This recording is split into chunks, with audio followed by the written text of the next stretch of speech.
जय हिंद दोस्तों, स्वागत है आप सभी का आपके अपने YouTube चैनल जैकपुर पे। तो आज के इस वीडियो में हम लोग क्लास 11 के पॉलिटिकल साइंस का मैराथन क्लास लेकर आए हैं। इस क्लास एक ही वीडियो में आपको कंप्लीट पॉलिटिकल साइंस मिलने वाला है। यानी अगर आपने अभी तक कुछ भी नहीं पढ़ा है और इस वीडियोस को देखकर जाएंगे तो लगभग 80% सवाल आपका यहीं से मैच करेगा। ठीक है, तो वीडियो को बिल्कुल भी स्किप नहीं करना है, पूरा वीडियो वॉच करना है और कोशिश करेंगे कि केवल और केवल इम्पॉर्टेंट चैप्टर और उसके इम्पॉर्टेंट क्वेश्चन को ही हल कराया जाए, आपका समय को बचाया जाए। ठीक है, तो चलिए स्टार्ट करते हैं और देखते हैं आज का पहला सवाल। जो लोग अभी तक हमारे चैनल को सब्सक्राइब नहीं किए हैं, सब्सक्राइब करके घंटी वाले आइकन को जरूर प्रेस कर लीजिएगा ताकि आने वाली हर एक वीडियो का नोटिफिकेशन आपके मोबाइल पे मिलता रहे। सबसे पहला सवाल देखिए, कह रहा है 1946 में बनी हमारी संविधान सभा में देशी रियासतों की कुल कितने स्थान दिए गए थे। यानी देशी रियासतों को कुल कितना स्थान प्राप्त था वो आपको बताना है। तो 93 स्थान जो है देशी रियासतों को प्राप्त था। ठीक है, संविधान सभा के जो अध्यक्ष थे वो कौन थे वो आपको बतानी है। तो संविधान सभा के जो अध्यक्ष थे वो थे आपके doctor Rajendra Prasad. Option number B correct answer हो जाएगा। ठीक है, क्वेश्चन नंबर आइए 3 पे। भारत एक गणतंत्र देश है, क्यों? तो भारत एक गणतंत्र देश है क्यों? इसका कारण है कि राष्ट्रपति राजाध्यक्ष है जिसका पद क्या है, निर्वाचित है। यानी राष्ट्रपति का पद जो है वो एक निर्वाचित पद है, इसलिए। संविधान सभा का गठन किस योजना की सिफारिश पर हुआ है, ये भी अच्छा सवाल है। कैबिनेट मिशन योजना 1946 के सिफारिश पर हुआ है। ठीक है, नेक्स्ट सवाल है आपका कि भारतीय संविधान की क्या विशेषताएं हैं, ये आपको बतानी है। तो भारतीय संविधान की जो विशेषता है, दुनिया का सबसे बड़ा और लिखित संविधान है। कभी कभी ये भी सवाल आपसे पूछ लिया जाता है कि तुम बताइए कि दुनिया का सबसे बड़ा लिखित संविधान कौन सा है। तो भारत का संविधान ना अधिक लचीला है और ना अधिक कठोर है और दुनिया का सफलतम संविधान भी माना जाता है। तो उपरोक्त में से सभी इसका यहाँ पे राइट आंसर हो जाएगा। ठीक है, भारतीय संविधान में मौलिक अधिकार का प्रावधान कहाँ पर से लिया गया है ये आपको बताना है। तो ये लिया गया है अमेरिका के संविधान से। ऑप्शन नंबर ए हो जाएगा। नेक्स्ट है कि भारत का संविधान कब लागू हुआ था। तो भारत का संविधान लागू किया गया था 26 जनवरी 1950 को। Option number B correct answer हो जाएगा। अगला सवाल है आपका कि भारतीय संविधान को बनाने में कितना समय लगा। तो भारतीय संविधान को बनाने में जो समय लगा 2 साल 11 महीना और 18 दिन का समय लगा था। Option number C correct answer होगा। अगला सवाल है आपका कि भारतीय मूल संविधान में कितने भाग थे। तो भारत के जो मूल संविधान था उसमें कुल 22 भाग था, याद रखना है। भारतीय मूल संविधान में कुल कितने अनुच्छेद थे ये पूछा गया है। तो इसका राइट आंसर हो जाएगा 395 अनुच्छेद थे। संविधान की कुंजी किसे कहा जाता है। संविधान की कुंजी किसको कहते हैं। कुंजी मतलब होता है चाबी, यानी कि प्रस्तावना को। ठीक है, हमें संविधान की आवश्यकता क्यों है। हमें संविधान की आवश्यकता क्यों है। तो देश में शासन का संचालन करने के लिए, कानून व्यवस्था बनाए रखने के लिए, सरकार की शक्तियों को दुरुपयोग रोकने के लिए। तो उपरोक्त में से सभी इसका राइट आंसर होगा। नेक्स्ट सवाल है आपका कि भारतीय संविधान जो है वो किसने बनाया था। तो भारतीय संविधान जो बनाया है संविधान सभा ने बनाया है। ठीक है, अगला सवाल है आपका कि डॉक्टर अंबेडकर किस समिति के अध्यक्ष थे। तो डॉक्टर अंबेडकर कौन से समिति के अध्यक्ष थे। तो वो प्रारूप समिति के अध्यक्ष थे। कभी कभी क्वेश्चन ये भी पूछता है कि प्रारूप समिति के अध्यक्ष का नाम बताइए। तो आपको बताना है डॉक्टर अंबेडकर। ठीक है, संविधान सभा की प्रस्तावना को भारत की राजनीतिक जन्म कुंडली किसने कहा था।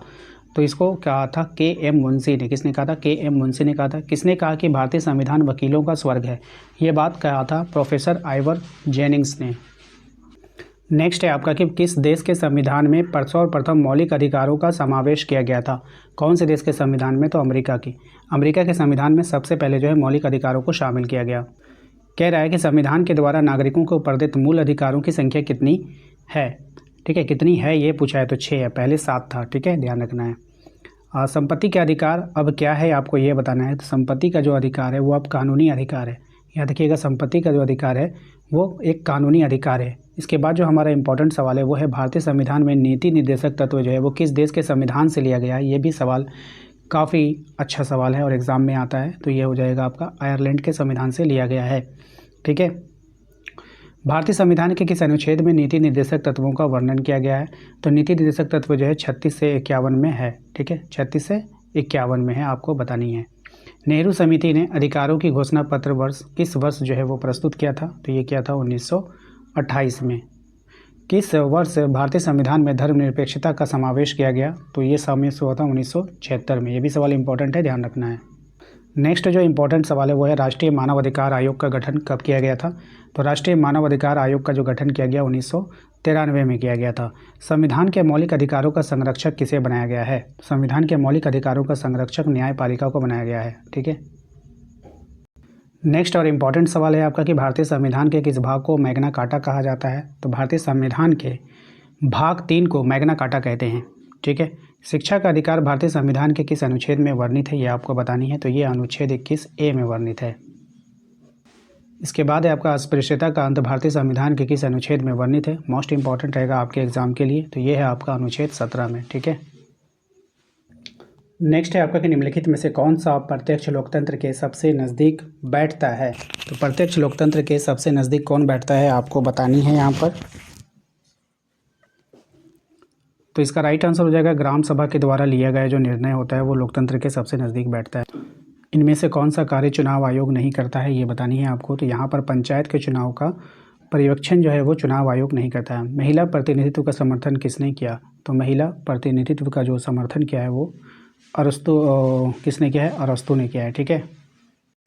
नेक्स्ट इंपॉर्टेंट है कि लोकसभा में एंग्लो इंडियंस के लिए कितने स्थान आरक्षित किए गए हैं। तो लोकसभा में एंग्लो इंडियंस के लिए 2 स्थान जो है वो आरक्षित किए गए हैं। विधानसभा में एंग्लो इंडियन के लिए कितने स्थान आरक्षित हैं।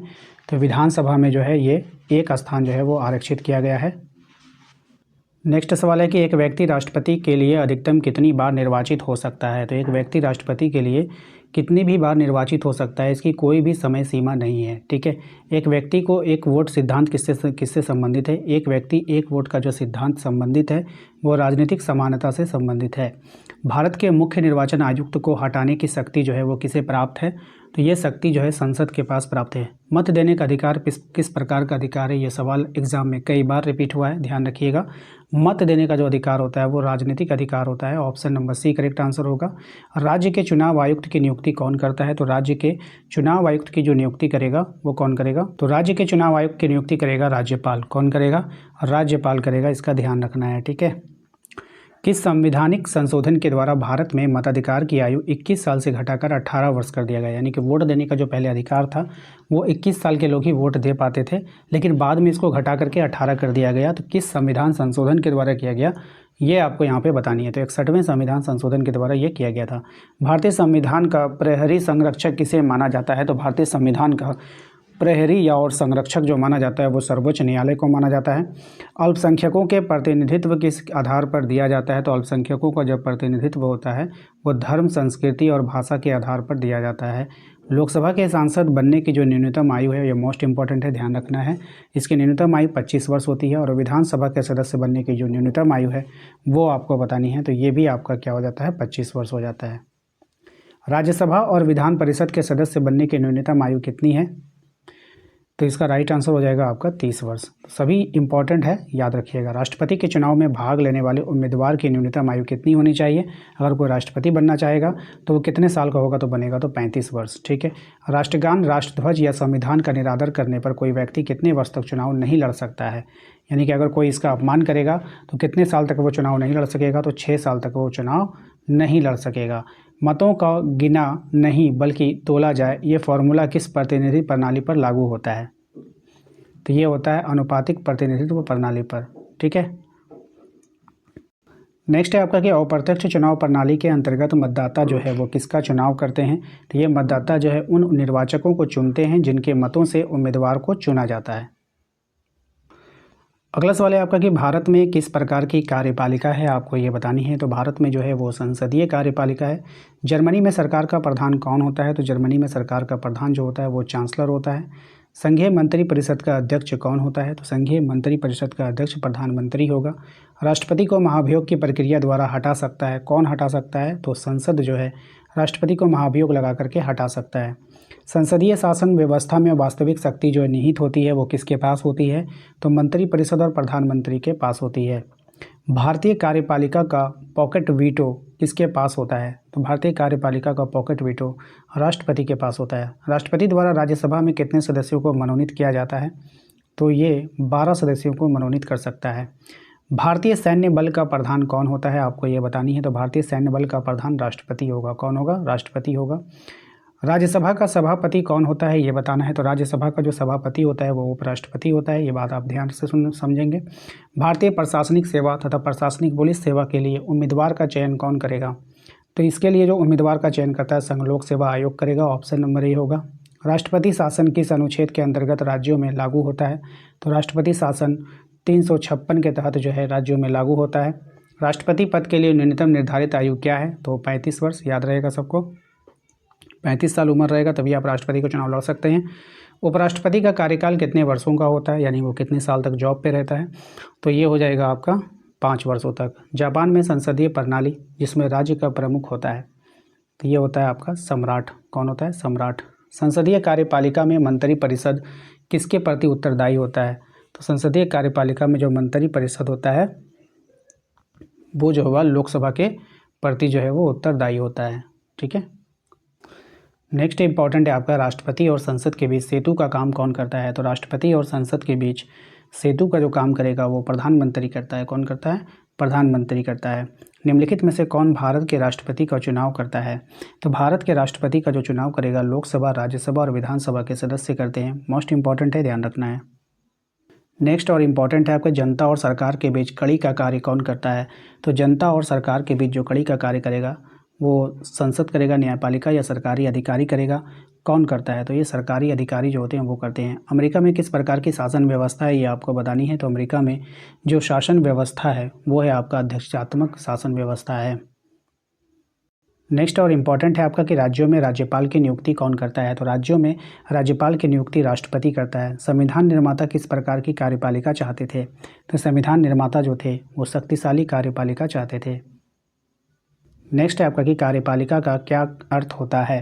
कार्यपालिका का अर्थ होता है कानूनों को लागू करना। राष्ट्रपति की शक्तियाँ कौन कौन सी हैं आपको बताना है, कार्यकारी शक्ति, विधायकी या फिर कानूनी। ठीक है, तो यहाँ पे हो जाएगा आपका इनमें से सभी, ऑप्शन नंबर डी हो जाएगा। भारत में कानून का निर्माण कौन करता है? बहुत ही अच्छा सवाल है और इम्पॉर्टेंट है कि भारत में जो कानून का निर्माण करता है वो आपका विधायिका करता है। भारत में विधायिका के कौन कौन से अंग है? बहुत ही अच्छा है सवाल ये कि संसद और विधानमंडल है। ठीक है, ध्यान रखिएगा इसका आप। ठीक है, भारत में संसद का निर्माण होता है किससे होता है? ये मोस्ट इंपॉर्टेंट है। लोकसभा, राज्यसभा और राष्ट्रपति से एग्जाम में बार बार आता है, ध्यान रखिएगा। भारत में संघ सूची के विषय पर कानून कौन बनाता है? तो भारत में संघ सूची के जो विषय पर कानून बनाता है वो सिर्फ संसद बनाता है। बीमा, बैंकिंग व्यवस्था, रेलवे, याद रखिएगा रेलवे, रक्षा इत्यादि की सूची का विषय है। बहुत ही अच्छा सवाल है, ये सब संघ सूची का विषय है, याद रखिएगा। राज्य सूची के विषय पर कौन कानून बनाएगा? तो राज्य सूची के विषय पर कानून बनाता है आपका विधानमंडल। पुलिस व्यवस्था किस सूची का विषय है आपको ये बताना है, तो ये राज्य सूची का विषय है, ऑप्शन नंबर बी होगा। सामाजिक, आर्थिक नियोजन और शिक्षा किस सूची का विषय है? तो ये होता है आपका समवर्ती सूची का विषय है, ऑप्शन नंबर सी होगा। समवर्ती सूची किस विषय के कानून समवर्ती सूची के विषय पर कानून कौन बनाएगा? तो इसके विषय पर कानून संसद और विधानमंडल बनाएगा। ठीक है, विधानमंडल का निर्माण किस प्रकार से होता है ये बतानी है आपको। तो इसका निर्माण राज्यपाल और विधानसभा के द्वारा भी होता है, राज्यपाल, विधानसभा और विधान परिषद के द्वारा भी होता है। तो उपरोक्त में से दोनों इसका राइट आंसर होगा। निम्नलिखित में से किस राज्य में विधान परिषद का गठन नहीं किया गया है? तो किस राज्य में विधान परिषद का गठन नहीं किया गया है? तो झारखंड में।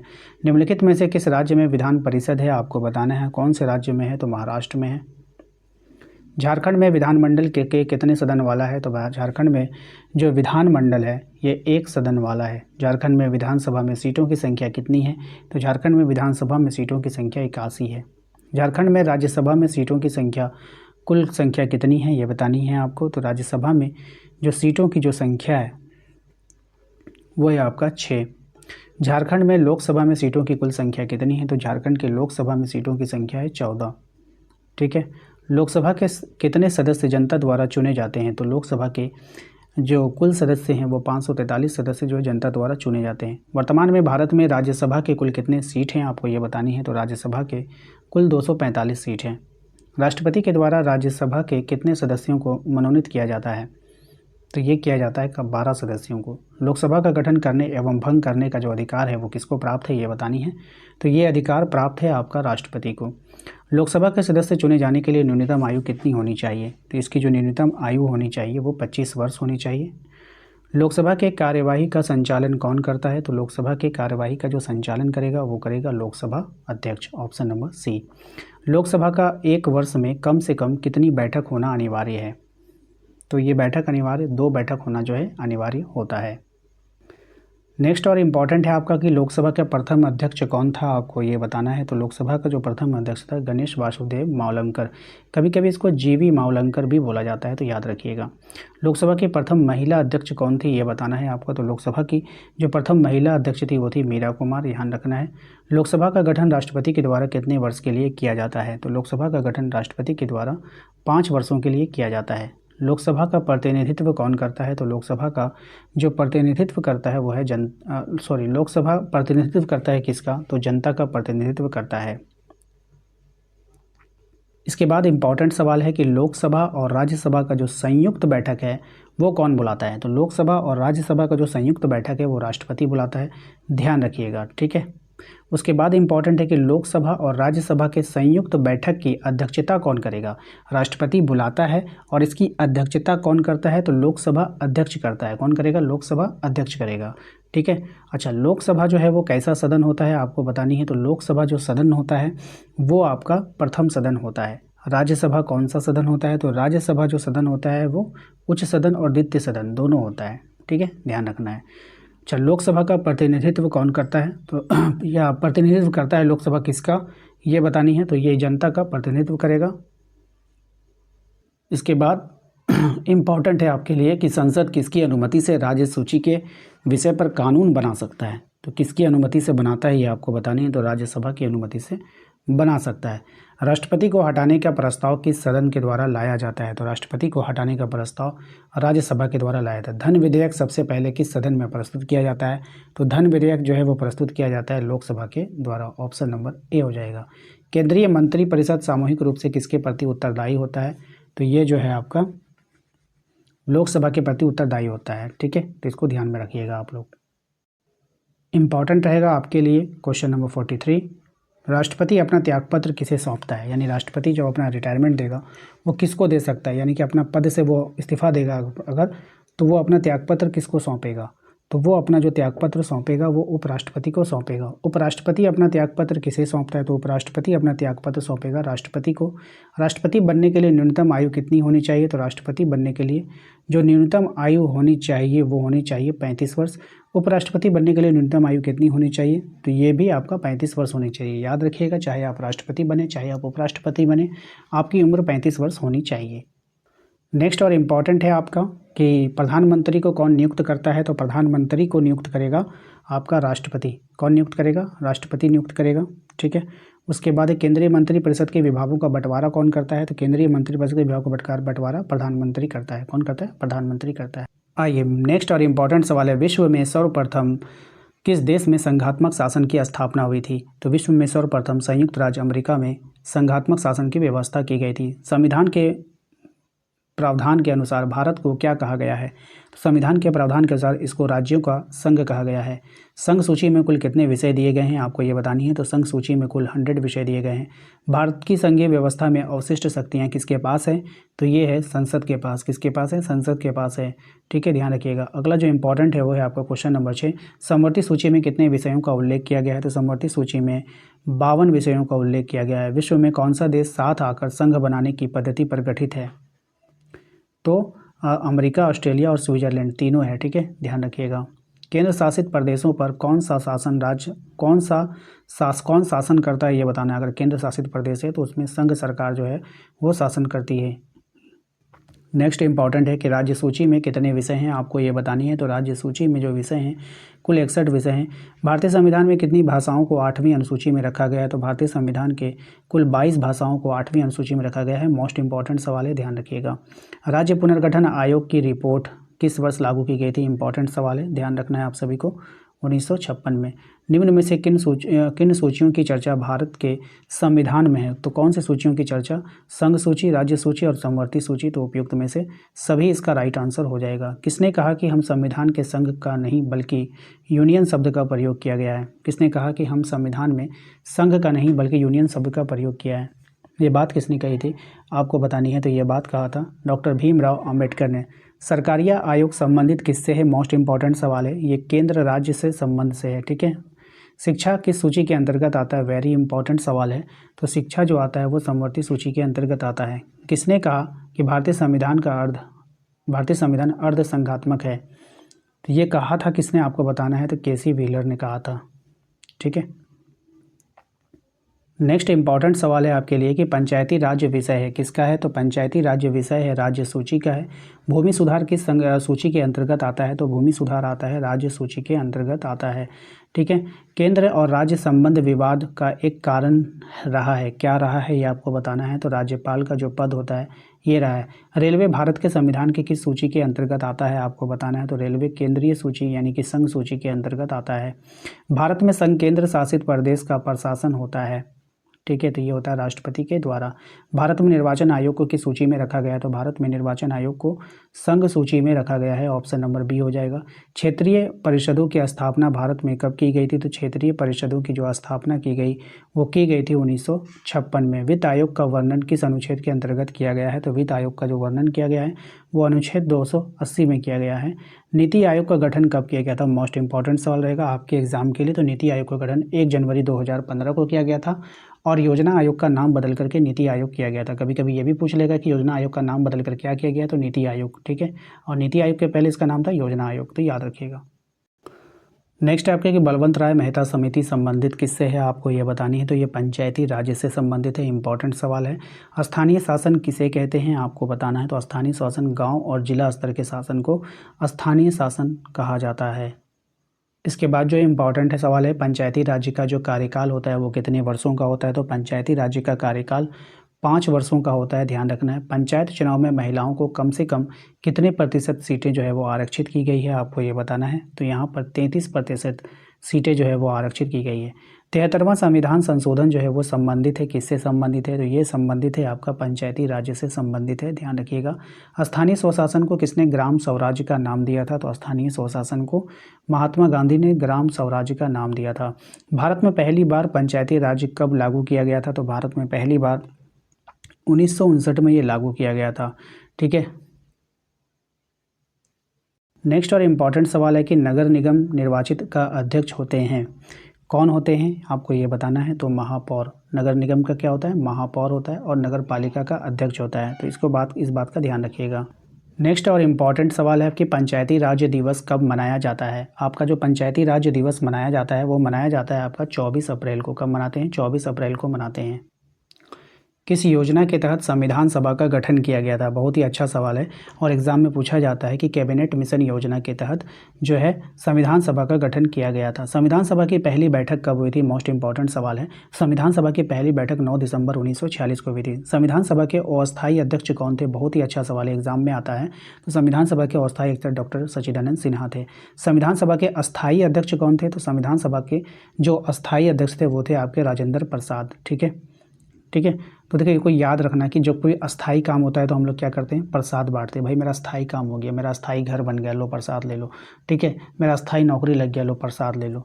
ठीक है। तो कोई भी अस्थाई काम होता है तो हम लोग क्या करते हैं, प्रसाद बांटते हैं। तो इस तरह से आप ट्रिक से याद रखना, कन्फ्यूजन में बिल्कुल भी ना पड़ना।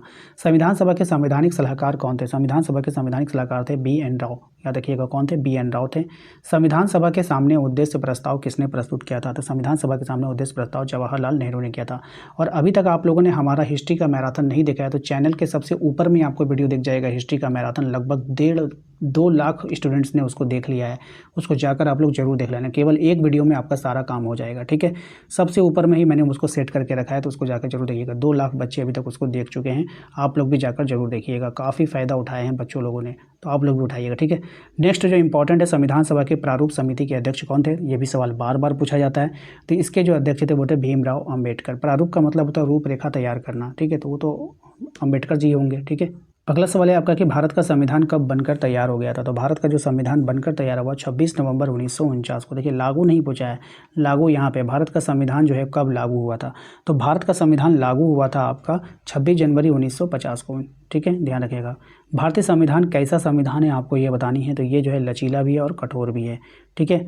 याद रखिएगा, बहुत ही अच्छा सवाल है ये। संसद संविधान में कितने तरीके से संशोधन कर सकता है, तो संसद संविधान में 3 तरीकों से संशोधन कर सकता है।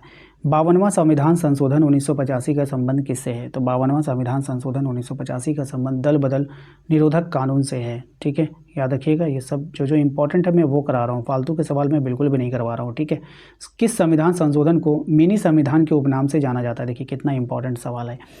तो मिनी संविधान संशोधन के नाम से जाना जाता है 42वें संविधान संशोधन को, ऑप्शन नंबर बी हो जाएगा। ठीक है, उसके बाद किस संविधान संशोधन के द्वारा लोकसभा का कार्यकाल 5 वर्ष से, ठीक है, बढ़ाकर 6 वर्ष कर दिया गया था? बहुत ही अच्छा सवाल है। ठीक है, तो ये किया गया था 42वें संविधान संशोधन के द्वारा। ठीक है, किस संविधान संशोधन के द्वारा जो है शिक्षा को मौलिक अधिकार का दर्जा दिया गया था? तो कौन सा संविधान था ये 86वां संविधान संशोधन था। आइए अगले सवाल पे आते हैं। चलिए नेक्स्ट और इम्पॉर्टेंट सवाल है, रिपब्लिक नामक पुस्तक का लेखक कौन है? आपको ये बताना है। तो रिपब्लिक नामक पुस्तक का लेखक है आपका प्लेटो। कौन है? तो प्लेटो है। प्लेटो के गुरु कौन थे? आपको ये बताना है। तो प्लेटो के गुरु थे आपके अरस्तु। पॉलिटिक्स नामक पुस्तक का लेखक कौन है? तो पॉलिटिक्स नामक पुस्तक का लेखक भी अरस्तु है, याद रखिएगा। किसने कहा कि राजनीतिक सर्वश्रेष्ठ विज्ञान है? तो ये बात कहा था अरस्तु ने। किसे नई राजनीतिक का पिता भी कहा जाता है? तो नई राजनीतिक का पिता कहते हैं मैकियावेली को। किसको कहते हैं? मैकियावेली को कहते हैं। राजनीतिक शब्द का अर्थ क्या होता है? तो राजनीतिक शब्द का जो अर्थ होता है वो होता है आपका सत्ता प्राप्ति के लिए संघर्ष करना। हिंद स्वराज पुस्तक जो है वो किसने लिखी है? तो हिंद स्वराज पुस्तक को लिखा है आपका महात्मा गांधी ने। किसने लिखा है? महात्मा गांधी ने लिखा है। सर्वप्रथम किस देश में संघात्मक शासन की स्थापना हुई थी? तो सर्वप्रथम जो हुई थी ये कनाडा में हुई थी। किस देश में हुआ था? कनाडा में हुआ था। अरस्तु ने मनुष्य को स्वभाव से कैसा प्राणी बताया है? तो अरस्तु ने मनुष्य को स्वभाव से सामाजिक प्राणी बताया है। मोस्ट इंपॉर्टेंट सवाल है, याद रखिएगा, घुमा के भी पूछता है सवाल। निम्न में से किसने राजनीति को शक्ति का विज्ञान कहा था? तो किसने कहा है? तो ये कहा है आपका कैटलिन ने। किसने कहा है? तो कैटलिन ने कहा है।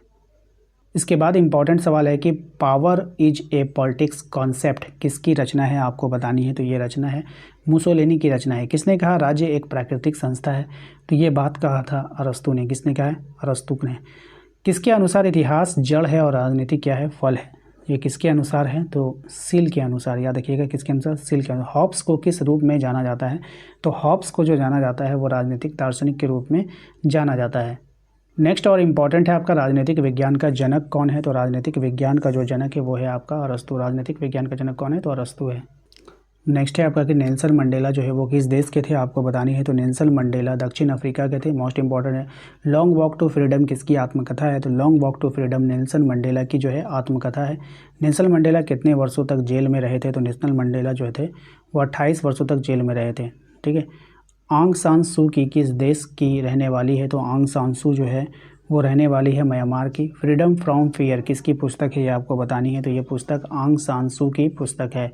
ऑन लिबर्टीज किसकी पुस्तक है? तो ऑन लिबर्टीज जो पुस्तक है वो आपको बतानी है। तो ये J.S. मिल की पुस्तक है। इंपॉर्टेंट सवाल है, याद रखिएगा। इसके बाद काफ़ी फेमस सवाल है, एग्जाम में कई बार आता है कि हिंद स्वराज पुस्तक को किसने लिखा है? तो हिंद स्वराज पुस्तक को जो लिखा है वो महात्मा गांधी ने लिखा है। स्वराज मेरा जन्मसिद्ध अधिकार है और मैं इसे लेकर रहूँगा, ये कथन किसका है? बहुत ही फेमस है। तो ये था बाल गंगाधर तिलक का। ठीक है। विधवाओं के जीवन को लेकर काशी में कौन फिल्म बनाना चाहती थी? तो ये था आपकी दीपा मेहता। महात्मा गांधी ने हिंद स्वराज नामक पुस्तक कब लिखी है? तो हिंद स्वराज नामक पुस्तक को 1909 में लिखा है। ठीक है। चलिए अगले सवाल पे आते हैं जो इम्पोर्टेंट है। प्राचीन भारत में न्याय का संबंध किससे है? आपको बताना है। तो धर्म से है। द रिपब्लिक किसकी रचना है? ये बता दीजिए। तो ये जो है आपका प्लेटो की रचना है। बहुत ही इंपॉर्टेंट सवाल है। सुकरात कौन था? ये बताना है आपको। सुकरात एक दार्शनिक था। ठीक है। हर मनुष्य की गरिमा होती है, ये कथन किसका है? तो हर मनुष्य की गरिमा होती है, ये इमैनुअल कांट का है। ठीक है। न्याय की देवी की आंखों पर पट्टी इसलिए बांधे रहती है, क्यों बांधे रहती है ये आपको बताना है। उसे निष्पक्ष रहना है। ठीक है। अच्छा, प्रसिद्ध व्यक्ति कन्फ्यूशियस जो है वो किस देश का निवासी था? तो प्रसिद्ध व्यक्ति कन्फ्यूशियस जो था वो चीन का निवासी था। विकलांग व्यक्तियों को सरकारी नौकरियों में कितना प्रतिशत आरक्षण दिया जाता है? तो विकलांग व्यक्तियों को सरकारी नौकरियों में 3% आरक्षण जो है वो दिया जाता है। किसने कहा था न्याय हर व्यक्ति को चमकने का एक साधन है? तो न्याय जो है हर व्यक्ति को चमकने का एक साधन है, प्रोफेसर सेलमन ने कहा। न्याय का सिद्धांत नामक पुस्तक का लेखक कौन है? तो न्याय का सिद्धांत नामक पुस्तक का लेखक है जॉन रॉल्स। ठीक है, याद रखिएगा। सामाजिक न्याय का प्रमुख तत्व क्या है? तो सामाजिक न्याय का जो प्रमुख तत्व है विधिक अवसर की समानता। ठीक है। न्याय के लिए काम करने वाली एक अंतर्राष्ट्रीय संस्था कौन सी है? तो न्याय के लिए काम कौन करता है? अंतर्राष्ट्रीय न्यायालय करती है। प्लेटो ने अपनी पुस्तक में न्याय संबंधी अवधारणा की व्याख्या की थी, किस नाम से किया? आपको यह बताना है। तो वो हुआ था आपका द रिपब्लिक में। ठीक है, ध्यान रखिएगा। तो नेक्स्ट और इम्पॉर्टेंट सवाल है कि नागरिकता शब्द की उत्पत्ति सबसे पहले किस देश में हुई थी। तो नागरिकता शब्द की उत्पत्ति प्राचीन यूनान में हुआ था। सबसे पहले किसने कहा था कि नागरिकों को मिलने से राज्य बनता है। तो नागरिकों के मिलने से राज्य बनता है, ये बात सबसे पहले कहा था अरस्तु ने। किसने कहा था? अरस्तु ने कहा। सिटीजनशिप एंड सोशल क्लास नामक पुस्तक की रचना किसकी है, ये आपको बतानी है। ऑप्शन को देख लेते हैं। तो इसकी जो रचना किया था वो किया था टी.एच. मार्शल ने। नागरिक अधिकार हिफाजत करता है, क्या करता है? तो व्यक्ति के जीवन का, व्यक्ति की आज़ादी का, संपत्ति का, तो उपरोक्त में से सभी हो जाएगा। भारत में नागरिकता अधिनियम कब पारित किया गया? तो भारत में नागरिकता अधिनियम पारित हुआ 1955 में। मार्शल सामाजिक वर्गों को किस रूप में चिन्हित किया है? ठीक है, मार्शल सामाजिक वर्गों को किस रूप में चिन्हित किया है, आपको बतानी है। तो सही जवाब हो जाएगा असमानता की व्यवस्था में। ठीक है, भारत में किस प्रकार की नागरिकता को अपनाया गया है, मोस्ट इंपॉर्टेंट रहेगा आपके एग्जाम के लिए। तो भारत में जिसको अपनाया गया एकल नागरिकता। भारत की जो नागरिकता कैसी है? एकल नागरिकता है, याद रखिएगा। नेक्स्ट सवाल है आपका कि भारत किस प्रकार का राष्ट्र है, आपको ये बताना है। तो भारत जो है वो पंथ निरपेक्ष राष्ट्र है। दलाई लामा शरणार्थी के रूप में भारत कब आए थे? तो दलाई लामा शरणार्थी के रूप में भारत आए थे 1959 में। कब आए थे? 1959 में आए। भारत किस प्रकार का राष्ट्र है? हिंदू राष्ट्र है, मुस्लिम राष्ट्र है, पंथ निरपेक्ष राष्ट्र है। तो इसका सही जवाब हो जाएगा भारत जो है एक पंथ निरपेक्ष राष्ट्र है, ध्यान रखिएगा। और सबसे इम्पॉर्टेंट है आपका कि भारत में संविधान के किस भाग में नागरिकता का वर्णन किया गया है। तो भारत के संविधान के भाग 2 में नागरिकता का वर्णन किया गया है। चलिए अगला सवाल जो इम्पोर्टेंट है, फ्रांसीसी क्रांति का नारा क्या था? तो फ्रांसीसी क्रांति का नारा था स्वतंत्रता, समानता और बंधुत्व। कभी कभी बोलता है स्वतंत्रता, समानता और बंधुत्व जो है वो किस क्रांति का नारा है? तो फ्रांसीसी क्रांति का नारा है। किसने कहा राष्ट्रवाद पूंजीवाद की अवधारणा है? तो ये बात कहा था कार्ल मार्क्स ने। किसने कहा था? कार्ल मार्क्स ने। राष्ट्रीयता का निर्माण किन तत्वों के आधार पर होता है? तो राष्ट्रीयता का निर्माण होता है भौगोलिक एकता के आधार पर, प्रजाति शुद्धता पर, आर्थिक हितों की समानता पर। तो इनमें से सभी हो जाएगा।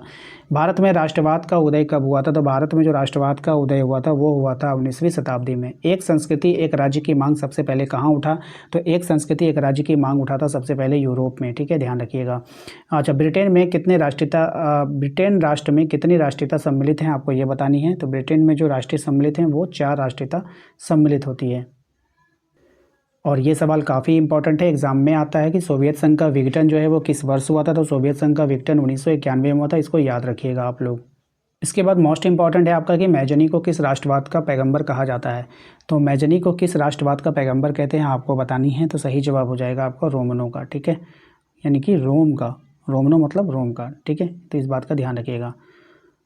इसके बाद जो हमारा जो इम्पोर्टेंट सवाल है वो देख लेते हैं। आपसे पूछा है कि झारखंड जो है वो एक क्या है? ठीक है, क्या पूछा है? झारखंड जो है वो क्या है? तो भारतीय संघ की एक इकाई है। ठीक है, राज्य है, देश है, क्या है? तो भारतीय संघ की क्या है? एक इकाई है। चलिए अगले सवाल पे आते हैं। क्वेश्चन नंबर 31, किसने आज के विश्व को भूमंडलीय गांव की एक संज्ञा दी है? किसने दिया था? तो मार्शल मैकलुहान ने। जर्मनी का एकीकरण किस वर्ष हुआ है? मोस्ट इंपॉर्टेंट है, एग्जाम में आता है। तो जर्मनी का जो एकीकरण हुआ